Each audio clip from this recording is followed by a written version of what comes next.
What do we got next? Well, like I mentioned, you know,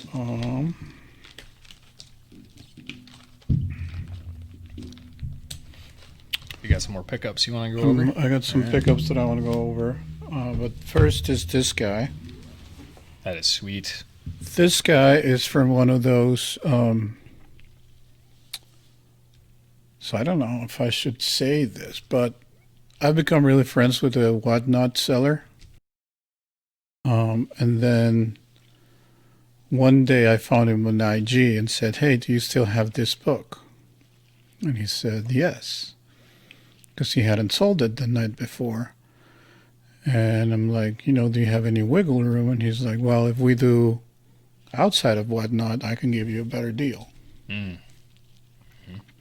So he did. And, of course, because when you're doing it person to person, you're getting out of those fees that we talked about on eBay and Whatnot, because they both charge you. They have to make a profit. They have to keep the app and the platform alive. Yeah, I mean, they have full-time employees. So there's a reason behind it. They just don't want to screw you over.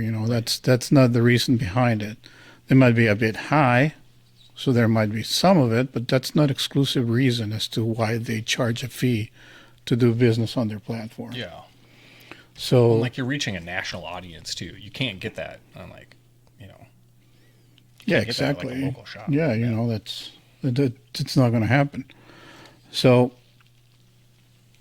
I got this Spider-Man 60 classic John Romita cover, and it's in great condition. I don't have my expensive paper handling gloves on, but we'll take it out of the bag in a little bit. Show you guys some pictures. We'll do some overlay. I don't know that I'm going to send it in, so I don't know if we'll play Against the Great with this one, but as you can see, it's in really nice condition. And, it looks like it. And the seller did a great job, of showing me pictures and saying these are the defects that come with it. Obviously, some of the stuff in the top is really, you can tell that the book has been loved. But even then, again, it's a 50-some-year-old book. Mm-hmm. So, yeah, that's of course, it's going to have some. It's a 12 center. Something. It's a 12 center. So, very cool. And then, as we're talking about, Instagram and locally, I started to follow one of the shops here in Minnesota, and the algorithm did its job for once. And after I was looking at this guy, which again, we won't say his name because we don't want him to get in trouble with Whatnot if he could. But it showed me that local shop from Minnesota where they posted pictures of some of their books that they had just gotten in, and you could claim them before they would go on sale on their website or the shop. Cool. So that's another fun way of getting comics mixed local with online, because then I could actually just say, hey, I'd like to claim this. And in this case, it's Marvel Tales 230, grade McFarlane cover with Spider-Man and Dazzler. But I just sent them a DM and said, hey, I'd like to claim this. They said, yeah, sure. Do you want to order it now? Or I'm like, yeah, can I just place an order and I'll pay you when I go to pick it up and then look at condition? And they said, sure. So I did.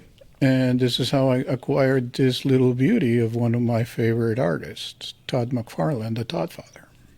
Sweet.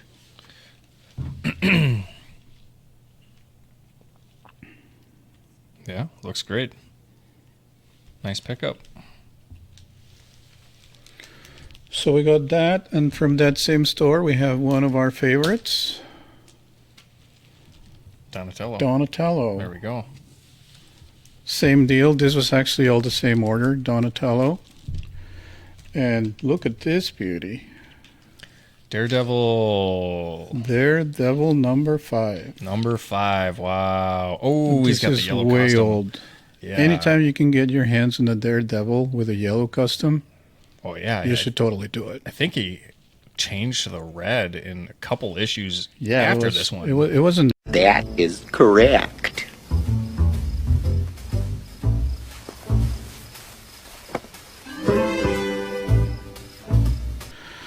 key issue with the first appearance of the Matador. So not only is it a yellow costume, but it's also a Hispanic theme villain that he's fighting. So how could you go wrong? And again, funny because a local shop had this, but it was missing the centerfold.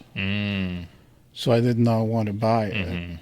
Yeah. And I mean, I could have pulled the trigger because the price was right. You know, it was reasonable for a book that's incomplete, and the cover presented okay. But I'm glad I waited because, again, the algorithm did its thing, presented this beauty, and it's that combination of online and local. Yeah. So That's sweet. was able to snag that. And this one will say the name. It's Nostalgia Zone. They're in Lake Street in Minneapolis. Okay. They do have a website. I believe they do ship nationally. They have a great selection. We should make a video when we're out hunting of that store. Yeah, I have not been there yet. It's so, just amazing the told amounts me of book stories. they have, but Yeah.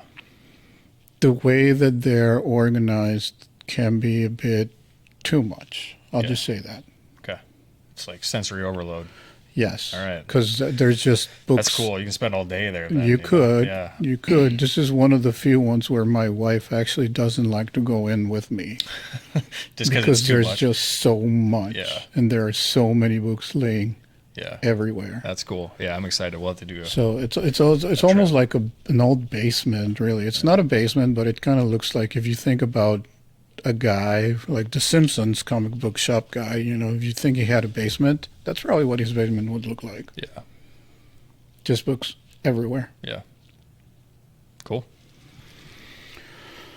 And then another seller on Instagram, he does live, very whatnot like. We got Spider-Man and His Amazing Friends. That's sweet.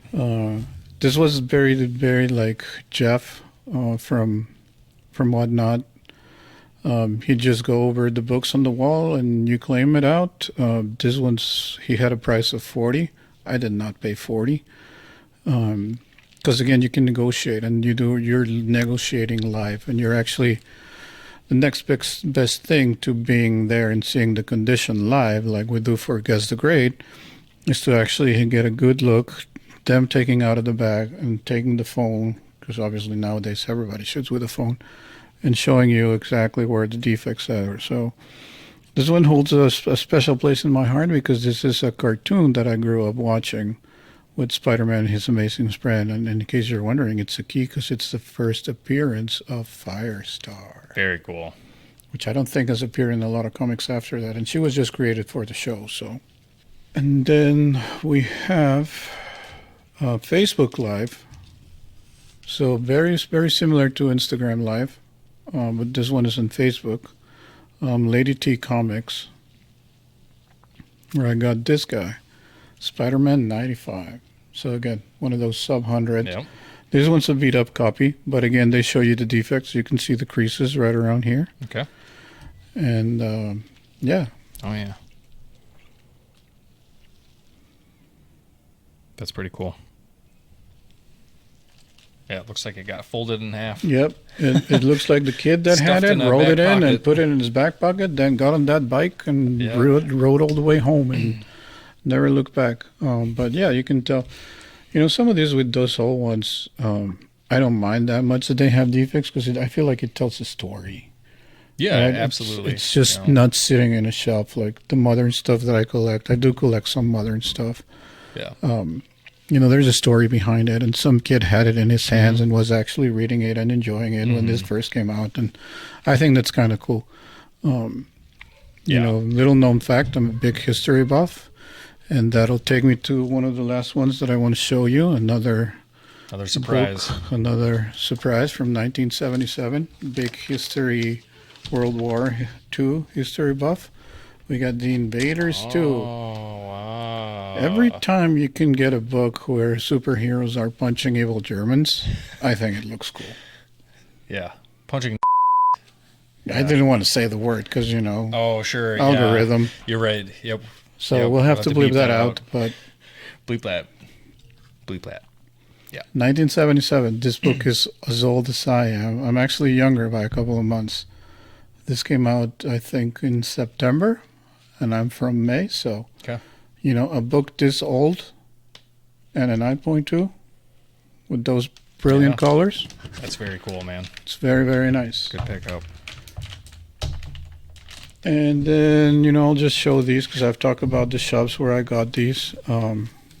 Fantastic Four, 73. Great cover. Vanguard #2, Dave Stevens. I think the way he just drew females is probably the precursor, if I'm not going to say it, but you know who I'm talking about. So I won't increase the counter for his name. And then lastly, I got this before they released the trailer for the upcoming movie, but every time you can get a Crow, and again, high grade with the blacks, low print runs. Yep.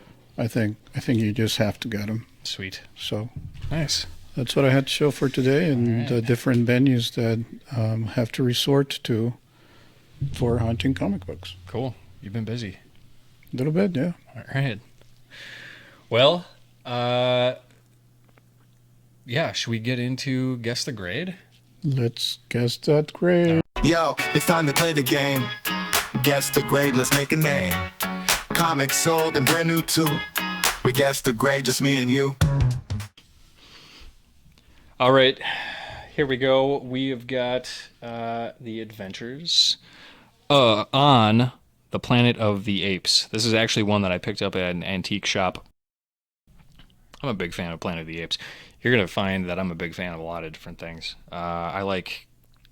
Oh, yeah, this kind of goes in line with, the first gibbon in the first episode. Just That's like right. like the apes. The mighty gibbon. That's right. Yeah, they're fun. I don't know. There's just something about them that in comic books in this form. I mean, even the Planet of the Apes movies, the old ones, were just so fun. So yeah, that's why I picked this one up. Again, I want to get this one graded, just preserve it. Who worked on this cover? John Buscema, Joe Sinat, and Irv Watanabe. Thank you. Mike Plug was a penciler and inker as well. All right, so this is an old book. This came out in 1975. It's also older than me. It's older than Jay. That's old. All right. Gee, thanks. Yeah, I'm seeing... there's a little scuff here. That actually could be a printing defect. Next to the word on. The cover actually looks really good for the age. It's still popping. There's a little bit of tick along the spine there. Let's go ahead and put it up to the light and see how we're doing here. Seeing some light bends and creases in the top and the bottom. Yep. Not too shabby, but Yeah. they're there. This might benefit from a press. Good press should take those out because I don't see collar breaks, and that's the most important thing. Yeah. Yep. How's the spine looking? Looks pretty good. I'm lucky it's white, so it would hide some of those defaults or some of those faults. All right, back cover. There's some coloring going on. That's to be expected. Check out the pages. Got some off-white. Yeah, I cream, might even consider some those yellow. cream, yeah. Yeah, cream, yep. Mm-hmm. But everything is looking intact. I'm not seeing any coloring on this. By coloring, I mean the coloring done by the kid that likely owned this. This could have been owned by an adult with just like how well this has been preserved over the years. Yeah, we're getting into that age where, especially with some of these comic books that are more like sci-fi movie based rather than just your regular, superhero. Mm-hmm. Adults might have started collecting this. That's just a wild guess. I have no idea or any data around it. Yeah. Can only speculate. But overall, it's a great looking issue. So, yeah, I mean, like, I just want to point out too, like the cover or the corners. Really Yeah, the nice. corners look immaculate. It's just Yeah. those tiny creases at the top and bottom. But again, that's probably just from it sitting on a shelf. Yeah. You know what? I'm gonna go 9.0 on this. Yeah, I was going to say 9.2. Okay. All right, so that is episode 3. Thank you so much again for joining us. Hope you're liking everything that you're seeing here. If you want us to cover something specifically in a future episode, please let us know. Let us know what you're liking. Let us know what you're not liking. Yeah, I mean, we're here. We're having fun with this. I hope it feels like you're hanging out with friends. That's kind of the vibe that we're going for. So, yeah, just let us know in the comments below. Don't forget to like and subscribe. I'll go ahead and put up the subscription giveaway that we're doing. Trying to grow that subscriber base and make this into a legitimate channel. Yeah, let us know which was your favorite book that you saw today or from previous shows. Like Back said, we're just trying to make this as conversational as possible. So if you have anyone from here that you like or didn't like, say so. We'd like to keep it conversational and interact with the fan base out there. It'd be really fun too to see your guesses on the grades. That'd be fun. And Yeah, maybe you someday. should put that, and maybe if there's enough interaction, maybe we'll even do like a giveaway. Crowd. Yeah. No, we'll have your column, my column, and then the crowd column. Sure, like their average or something. Yeah, their like average. That. Yeah, it'd be fun. It'd be really fun though if there's like some issue that's really difficult to like put a grade on, especially from their perspective, like only seeing it through the camera. And if they guess it, if someone guesses it, gets it right, maybe we should do like a fun giveaway. Or something because like you that. guys have that disadvantage. You're not seeing it the way we're seeing it. So Right. Yeah, go ahead. Cool. Well, until next time, this has been Bax And Jay, JaB's EP. see you later. Bye.